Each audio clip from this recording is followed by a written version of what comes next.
Dhamana ya mikopo imekuwa ikiwasumbua watu wengi wenye ndoto ya kufanya biashara mbalimbali ambazo zinaweza tumia hata mtaji kidogo tu ili kuendelezwa. Taasisi mbalimbali za kifedha ikiwamo benki zimekuwa zikitegemea dhamana kama mashamba, nyumba, vyombo vya moto ama dhamana nyingine zisizohamishika, swala ambalo limewapiga mweleka watu wengi wenye ndoto kukwama ama kuishia kwenye mikopo umiza.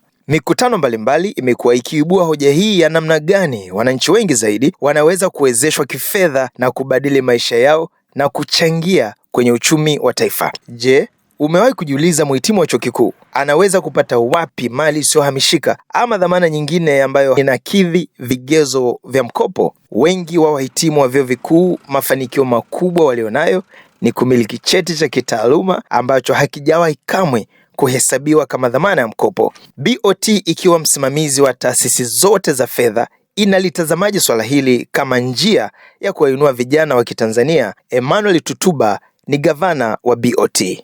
Na hapa tunatarajia kwa siku zijazo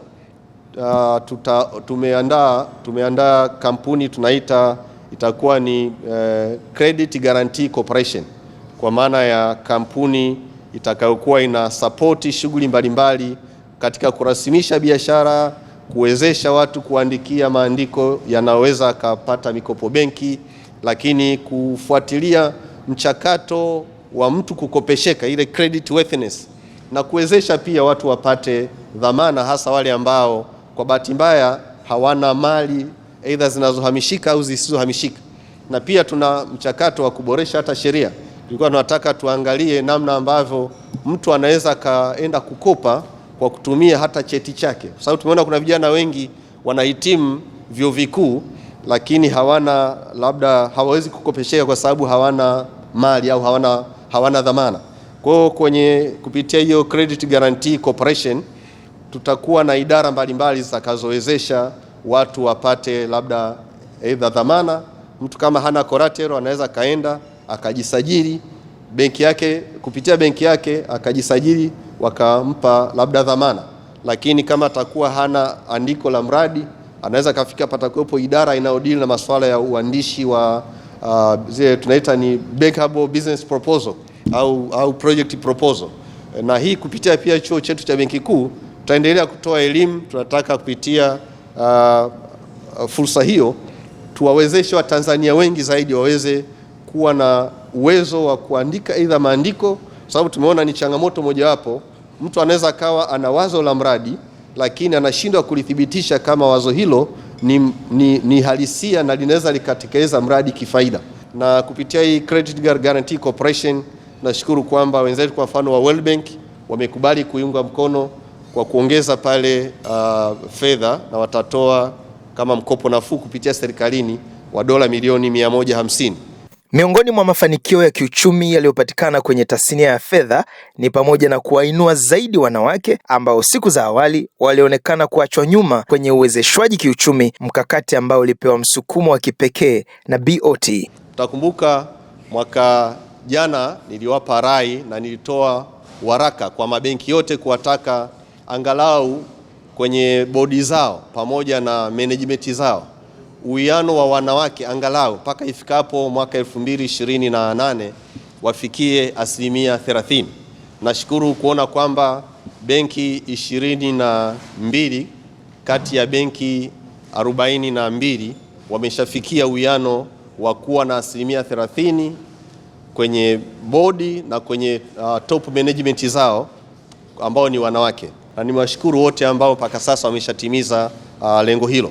Lakini nimewataka waendelee kuweka mikakati na kutafuta fursa mbalimbali zitakazofanya tuwezeshe wanawake kiuchumi na kushiriki katika shughuli mbalimbali za maendeleo, ikiwemo kuwawezesha kifedha, kielimu na shughuli nyingine. Upo ushuhuda wa kusisimua kwenye swala la elimu jumuishi ya masuala ya kifedha ambao ni mchakato wa kuwawezesha watu wote wakiwamo wenye kipato cha chini na wasiofikiwa na benki kupata maarifa, ujuzi, ujasiri wa kusimamia fedha zao, ikihusisha kuelewa dhana za akiba, bajeti, mikopo, uwekezaji na matumizi ya huduma za kibenki ama kidijitali ili kufikia uhuru na utulivu wa kiuchumi kama anavyofafanua Gavana Tutuba. Na tunashukuru kwamba tulikuja na utaratibu tunaita ni utaratibu wa elimu jumuishi ya masuala ya kifedha.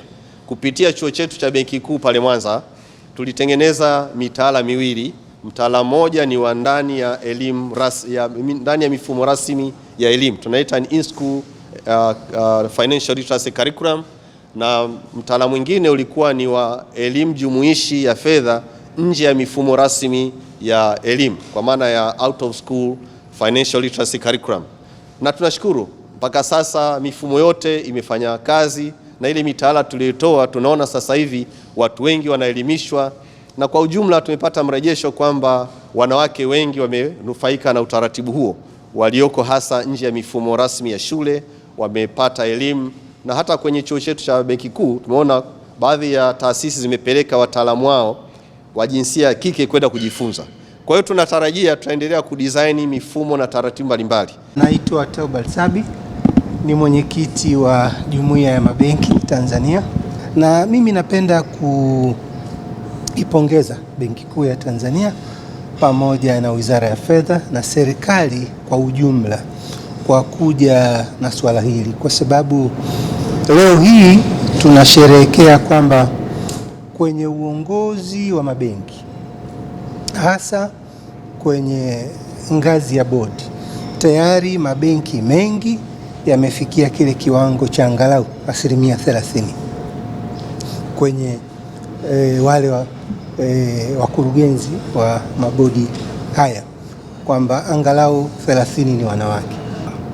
Hii leo mabenki karibu yote tayari yana sera maalum za kuwasaidia wanawake kufikia ngazi za juu za uongozi, lakini pia kuna sera maalum za kuhakikisha kwamba kila benki inakuwa na product maalum zinazolenga kina mama.